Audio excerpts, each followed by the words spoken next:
Good morning everybody. So একটু লাইভে এলাম।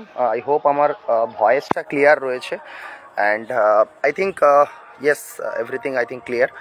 ওকে, সো ফার্স্ট থিং যেটা কথা বলবো সেটা হচ্ছে কি, আজকের মেন আমার কথা বলার উদ্দেশ্য এটাই যে টেরিফ, রাইট? টেরিফ যেটা হচ্ছে আমেরিকা যেটা লাগিয়েছে, ট্রাম্প যেটা লাগিয়েছে সবার ওপরে, তো অ্যাকচুয়াল ইন্ডিয়ার সাথে সেটা কি ঘটনা ঘটছে বা চারিদিকে এরকম একটা ব্রেকিং নিউজ আসছে যে 26% রেসিপ্রোকাল টেরিফ, রাইট? তো এরকম টাইপের জিনিসগুলোতে ইন্ডিয়ার উপরে এক্স্যাক্টলি কী ঘটনা ঘটতে চলেছে বা তার ইম্প্যাক্ট কী হবে, রাইট, বা কী হতে পারে। সো অ্যাকচুয়াল জিনিসটা কি, টেরিফ জিনিসটা কি, বা এই যে রেসিপ্রোকাল টেরিফ জিনিসটা কি, এই জিনিসটা হচ্ছে এটাই যে ইউএস ডিরেক্টলি এটা বলতে চেয়েছে যে যখন এই টেরিফ জিনিসটা লাগানো হয় যে ভাই আমাদেরকে তো লুটছিল, রাইট, যে তাদেরকে নাকি লুটা হচ্ছিল লাইক দ্যাট। এরকম ব্যাপারটা কি যে যখন ইউএসের প্রোডাক্ট ইন্ডিয়াতে বেচা হয় তখন সিম্পলভাবে আমি বলি যে সেই প্রোডাক্টের ওপরে কত পার্সেন্টের একটা লাগিয়ে দেওয়া হয় ট্যাক্স, সেটা হচ্ছে 52%। এবার চায়নার ক্ষেত্রে যদি বলি, চায়নার ক্ষেত্রে যখন সেই ইউএসের প্রোডাক্ট যখন চায়নাতে পৌঁছয় তখন চায়নাতে কত পার্সেন্ট টেরিফ লাগানো হয়, কত পার্সেন্ট ট্যাক্স লাগানো হয়, সেটা নিয়ার টু নিয়ার 66%।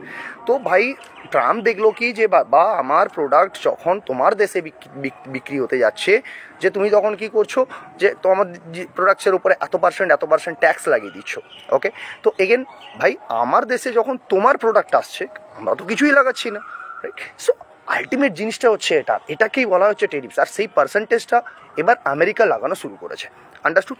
সো এবার এখান থেকে আমাদের ইকোনমির ওপরে অ্যাজ ওয়েল অ্যাজ আমাদের মার্কেটের ওপরে কীভাবে এফেক্ট পড়বে বা কীভাবে কী ঘটনা ঘটবে সেটা নিয়ে যদি একটু ডেসক্রাইব করি বা সেটা নিয়ে যদি একটু কথা বলি, যে দেখো এবার তুমি একটু নিফটি চার্টের দিকে গিয়ে দেখবে যে নিফটি কালকের নিচে এলো, বাট পরশু যখন ইন্ডিয়ার উপরে ট্যারিফস লাগানো হলো তখন আলটিমেট দেখতে পাবে জাস্ট নিফটি গ্যাপ ডাউন ছিল, বাট গ্যাপ ডাউন হওয়ার পরেও সেখান থেকে রিভার্সাল হয়ে ওপরের দিকে চলে গেছিলো, আন্ডারস্টুড?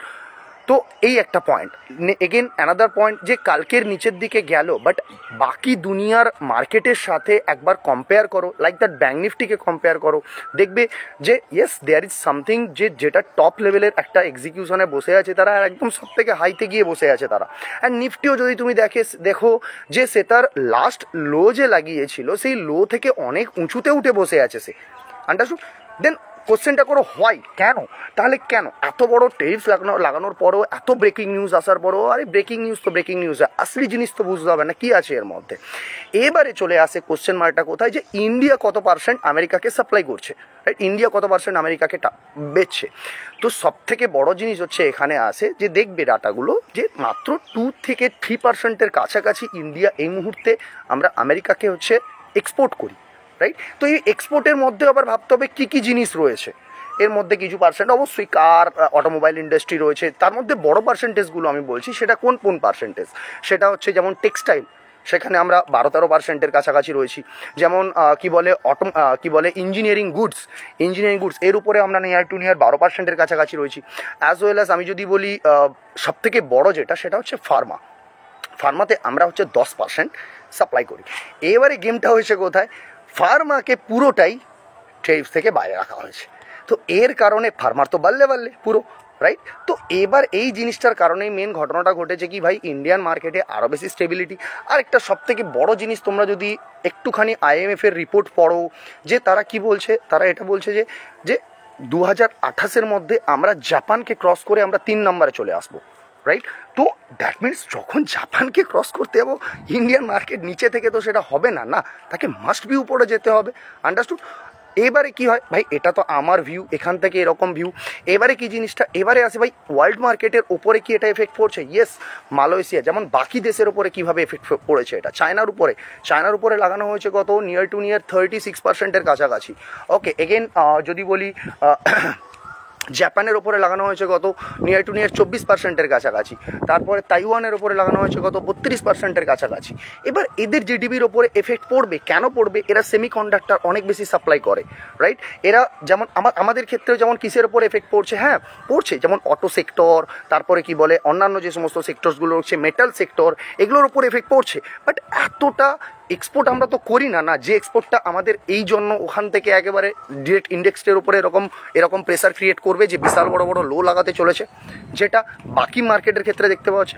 অবভিয়াসলি এটা কিন্তু বলা হচ্ছে যে এই যে ইউএসএর ট্যারিফ লাগানোর জন্য, ইউএসএর যে এই ট্যাক্স লাগানোর জন্য এর ক্ষেত্রে কি ঘটছে, এর ক্ষেত্রে অবশ্যই ইকোনমি কিন্তু একটু স্লো ডাউন হবে। বাট এবার এই স্লো ডাউন হওয়ার ক্ষেত্রে সেখানে কোন কোন কান্ট্রি বেশি পরিমাণ, যেমন তুমি দেখতে পাবে নর্থ কোরিয়া, ওরা ইমার্জেন্সি মিটিং ডেকে ফেলেছে, রাইট? তো ওরা ভাই এই যে ইউএস যে ট্যারিফ লাগিয়েছে ভাই করনা কে ইসকা, কি করবো, তারা মিটিং ডেকে ফেলেছে।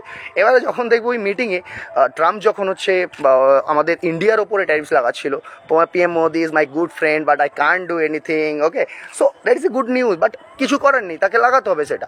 ইগেন আমি যদি বলি সামনে কিছু মান্থসের মধ্যে আবার মোদি আবার ট্রাম্পসের নিজেদের একটা নিউ মিটিংস হচ্ছে, সো সেখানেও দেখবে কত না কিছু নিজেদের মধ্যে, যে আমাদের ক্ষেত্রে কিন্তু অনেকটাই বেশি হেল্প হয়ে যাবে এখানে, অনেক বেশি কি বলে যে ইন্টারনাল ট্রেডসগুলোতে, রাইট? তো এটা এমন কোনো ম্যাটার নয় যে এত বেশি প্যানিক হওয়ার, যে এত ট্যারিফস লাগিয়ে দেওয়া হয়েছে, এই করে দেওয়া হয়েছে। অবভিয়াসলি যদি গ্লোবাল মার্কেট সেটাতে মানতে না পারে, তো গ্লোবালের সাথে আমাদেরকেও চলতে হবে, একটু নিচে আসবে। দ্যাট মিনস আমরা ওই টাইপের থিংসে নেই, তার জন্য সেটা এই কারণেই তো ডিপেন্ডেন্ট, কারণ আমরা এক্সপোর্ট এত করি না ওদেরকে, আন্ডারস্টুড? এবারে কি হচ্ছে, আমরা ইম্পোর্ট করা, তো সেখানে তো এরকম কোনো জিনিসই নেই। তো এই জন্যই মেন জিনিসটা। এবার কেন এই যে ট্যারিফটা লাগানো হয়েছে, কেন? এই কারণেই লাগানো হয়েছে, দেখো আমেরিকাতে জব ক্রিয়েট করার জন্য। এবারে কি হচ্ছে, যখন তুমি প্রোডাক্টসকে মেহেঙ্গা করবে, যখন সে পার্সেন্টেজের ওপরে ক্রিয়েট করবে, তখন কি হবে, ভাই চলো ওখানেই প্রোডাকশানকে ক্রিয়েট করা যাক। তো এর কারণে কি হবে, ইউএসএ জব ক্রিয়েট হবে, আন্ডারস্টুড? সো তাদের ইকোনমির জন্য that is good, right? So এবার কি হচ্ছে, এবার আমি যদি বলি সব জায়গার ব্রেকিং নিউজকে নিয়ে করে আমি জাস্ট মাথার মধ্যে রেখে চলবো, আর সেখান থেকে সব থেকে আলটিমেট জিনিসটা কি হয়, কি প্রাইস অ্যাকশনকে দেখা, প্রাইস অ্যাকশনের সাথে চলা, আলটিমেট একটু লঙ্গার টাইম ফ্রেমে, একটু বিগার টাইম ফ্রেমে প্রাইস অ্যাকশনকে দেখো, ইজিলি দেখতে পাবে মার্কেটের স্ট্রংনেসটা কোথায়, রাইট? এবারে কি আমি এবার যদি বলি যে না কালকেরই মার্কেট নিচে চলে আসবে, পরশুরই নিচে চলে আসবে, নো, টাইমের সাথে সাথে মেবি গ্লোবাল মার্কেট যদি এরকম রিয়্যাক্ট করে, ইট ক্যান রিয়্যাক্ট, এর সাথে রিয়্যাক্ট করবে। বাট এটা কখনোই যে বিশাল প্যানিকনেস কিছু একটা ক্রিয়েট হয়েছে। তার কারণটাই হচ্ছে এটাই যে আমরা এত এক্সপোর্ট করি না, সেই এক্সপোর্টে আর সব থেকে এক্সপোর্ট যেটা করি সেটা হচ্ছে কি, সেটা হচ্ছে ফার্মা, কিন্তু ফার্মারকে বাইরে রাখা হয়েছে ট্যারিফ থেকে পুরো বাইরে রাখা হয়েছে। তো এবার এই যে রেসিপ্রোকাল ট্যারিফ থেকে বাইরে রাখার জন্য ফার্মার পুরো একেবারে ওপরের দিকে কন্ডিশনস। তো এই কারণেই হচ্ছে জিনিসগুলো, যেটা যারা বলছে ভাই প্যানিক, এত প্যানিক হওয়ার কোনো কারণ নেই। মেইন জিনিসটা যেটা বুঝতে হবে যে আমরা কিভাবে জিডিপি গ্রোথের দিকে তাকাচ্ছি, রাইট? আর প্রাইস অ্যাকশন আলটিমেট পার্ট, এটার দিকে তাকালেই মাথায় ঢুকবে জিনিসটা কীভাবে মার্কেট রিভার্সাল করছে বা কোথা থেকে করছে। সব থেকে বড় জিনিস মাথায় রাখবে যে বিগার টাইম ফ্রেমের সাথে যখন তুমি কি বলে ইন্ডিয়া উইক্সকে দেখবে, তখনই কিন্তু তুমি মার্কেটের রিভার্সাল কোথার থেকে আসছে বুঝতে পারবে, রাইট? তো এর কিছু ডিটেলস রয়েছে, এগুলো বোঝা যায় প্রাইস অ্যাকশনের সাথেই বোঝা যায়, এগুলোর জন্য ডিপেন্ড করতে হয় না অন্য কোনো নিউজ এসে করে আমাকে বলুক, আন্ডারস্টুড? হোপ ইউ আন্ডারস্ট্যান্ড, বোঝাতে পারলাম ট্যারিফস জিনিসটা কী হয়, আর সেখান থেকে ইন্ডিয়ার উপরে কেন এতটা কম এফেক্ট পড়ছে, বা ইন্ডিয়ান মার্কেট কেন এতটা স্টেবিলিটির সাথে রয়েছে। এই কারণগুলো হচ্ছে এটাই, জাস্ট আমরা কম এক্সপোর্ট করি, সেই জন্য market already prepare for that, আর মার্কেট জানতো প্রিপেয়ার ফর দ্যাট, তাই জন্য তুমি দেখো এটাই হচ্ছে মার্কেটের চাল। সে আজকের নানা করে হলো নিফটি 21,000-এর কাছ থেকে সোজা 2,000-3,000 পয়েন্ট দৌড়ে 24,000-এর কাছে এসে বসে আছে। কী করবে এবার তুমি যদি ধীরে ধীরে একটু করে যাবে নিচের দিকে, তার তো বসে রেখেছে সে, রাইট? সো এই কারণেই জিনিসটা প্রাইস অ্যাকশন আলটিমেট, আর market knows everything before it happen. সবসময় মাথায় রাখবেন, market knows everything before its happen. Market জানতো আমার উপরে কিছু আসবে, তো আমি আগে গিয়ে উপরে বসে থাকি না, তারপরে যা প্রেসার আসবে সেটা নিচের দিকে নেবো আমি, রাইট? তো এটাকেই বলে যে নিউজ অলরেডি ডিসকাউন্টেড থাকে, প্রাইস অ্যাকশনে অলরেডি নিউজ ডিসকাউন্টেড থাকে, আর এই ডিসকাউন্টেড নিউজকেই হচ্ছে ডাউ থিওরিকে বলা হয়েছে। সবসময় মাথায় রাখবে যে এই যে ডিসকাউন্টেড নিউজকে আমরা কোনো দিন জানতে না পারার আগে মার্কেট রিয়্যাক্ট করবে। সো রিয়াকশান কিন্তু অলওয়েজ আসবে by the through of price action. তুমি জানতে পারবে না কখন করবে, বাট সাধারণ জিনিস বিলিভ রাখার চেষ্টা করো যে প্রাইস অ্যাকশন ছাড়া মার্কেট, প্রাইস অ্যাকশন আগে রিয়্যাক্ট করবে, তারপরে গিয়ে নিউজ কানে আসবে। তো মার্কেট জানতো এরকম প্রেসার আসবে, আমাদের উপর ট্যাক্স লাগবে, তাই জন্য আগের থেকে সে তার জায়গা করে বসে নিয়েছে, রাইট? সো এভরিথিং বোঝাতে পারলাম। Hope you understand. So thank you for joining, right? And তোমাদের কি বিলিভ, মানে তোমরা কি মনে করো মার্কেট ভাই এখান থেকে আরও নিচে যাবে না কি ঘটবে? সো কমেন্ট করে জানিও কিন্তু, right? So thank you for joining and bye by.